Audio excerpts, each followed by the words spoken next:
For 3 years there was no war between Aram and Israel. But in the 3rd year, Jehoshaphat, king of Judah, went down to see the king of Israel. The king of Israel had said to his officials, "Don't you know that Ramoth-Gilead belongs to us, and yet we are doing nothing to retake it from the king of Aram?" So he asked Jehoshaphat. "Will you go with me to fight against Ramoth-Gilead?" Jehoshaphat replied to the king of Israel, I am as you are, my people as your people, my horses as your horses. But Jehoshaphat also said to the king of Israel, First, seek the counsel of the Lord. So the king of Israel brought together the prophets, about 400 men, and asked them, "Shall I go to war against Ramoth-Gilead, or shall I refrain?" Go, They answered. for the Lord will give it into the king's hand. But Jehoshaphat asked, Is there no longer a prophet of the Lord here whom we can inquire of? The king of Israel answered Jehoshaphat, "There's still one through whom we can inquire of the Lord, but I hate him because he never prophesies anything good about me, but always bad. He is Micaiah, son of Imlah." The king should not say such a thing. Jehoshaphat replied. So the king of Israel called one of his officials and said, "Bring Micaiah, son of Imlah, at once." Dressed in their royal robes, the king of Israel and Jehoshaphat, king of Judah, were sitting on their thrones at the threshing floor by the entrance of the gate of Samaria, with all the prophets prophesying before them. Now Zedekiah, son of Kenaanah, had made iron horns, and he declared, This is what the Lord says. With these you will gore the Arameans until they are destroyed. All the other prophets were prophesying the same thing. Attack Ramoth-Gilead and be victorious. They said. For the Lord will give it into the king's hand.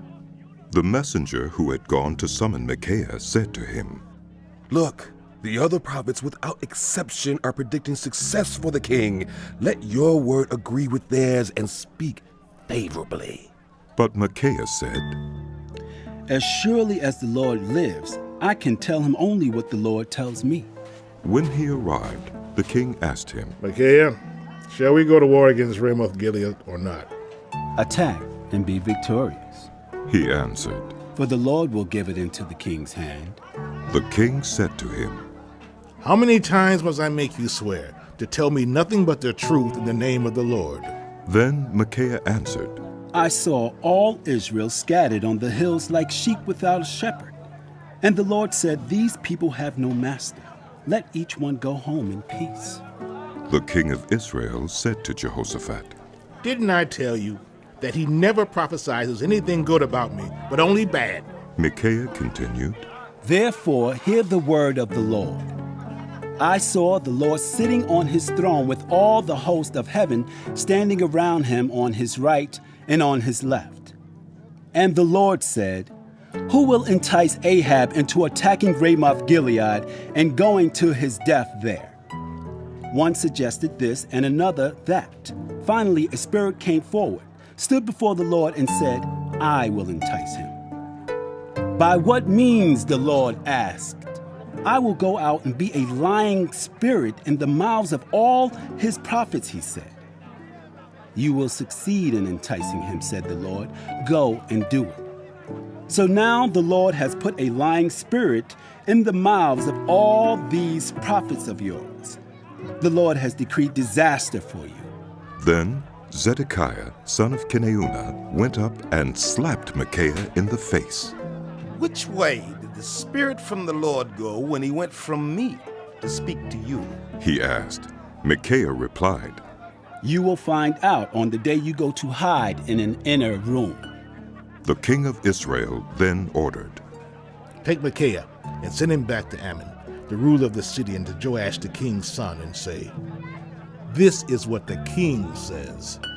Put this fellow in prison and give him nothing but bread and water until I return safely." Micaiah declared, If you ever return safely, the Lord has not spoken through me.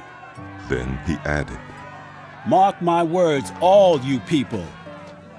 So the king of Israel and Jehoshaphat, king of Judah went up to Ramoth-Gilead. The king of Israel said to Jehoshaphat, I will enter the battle in disguise, but you wear your royal robes.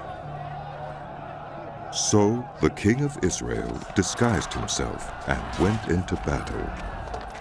Now the king of Aram had ordered his 32 chariot commanders, Do not fight with anyone, small or great, except the king of Israel. When the chariot commanders saw Jehoshaphat, they thought, Surely this is the king of Israel. So they turned to attack him. But when Jehoshaphat cried out, the chariot commanders saw that he was not the king of Israel and stopped pursuing him. But someone drew his bow at random and hit the king of Israel between the breastplate and the scale armor. The king told his chariot driver, Wheel around and get me out of the fighting. I've been wounded. All day long the battle raged, and the king was propped up in his chariot facing the Arameans. The blood from his wound ran onto the floor of the chariot, and that evening he died. As the sun was setting, a cry spread through the army. Everyone to your own town. Everyone to your land. So the king died and was brought to Samaria, and they buried him there. They washed the chariot at a pool in Samaria where the prostitutes bathed, and the dogs licked up his blood, as the word of the Lord had declared. As for the other events of Ahab's reign, including all he did, the palace he built and inlaid with ivory, and the cities he fortified, are they not written in the book of the annals of the kings of Israel? Ahab rested with his ancestors, and Ahaziah, his son, succeeded him as king. Jehoshaphat, son of Asa, became king of Judah in the 4th year of Ahab, king of Israel. Jehoshaphat was 35 years old when he became king, and he reigned in Jerusalem 25 years. His mother's name was Azubah, daughter of Shilhi. In everything he followed the ways of his father Asa, and did not stray from them. He did what was right in the eyes of the Lord. The high places, however, were not removed, and the people continued to offer sacrifices and burn incense there. Jehoshaphat was also at peace with the king of Israel. As for the other events of Jehoshaphat's reign, the things he achieved, and his military exploits, are they not written in the book of the annals of the kings of Judah? He rid the land of the rest of the male shrine prostitutes who remained there even after the reign of his father Asa. There was then no king in Edom. A provincial governor ruled. Now Jehoshaphat built a fleet of trading ships to go to Ophir for gold, but they never set sail. They were wrecked at Ezion-Geber. At that time, Ahaziah, son of Ahab, said to Jehoshaphat, Let my men sail with yours. But Jehoshaphat refused. Then Jehoshaphat rested with his ancestors and was buried with them in the city of David, his father. And Jehoram, his son, succeeded him as king.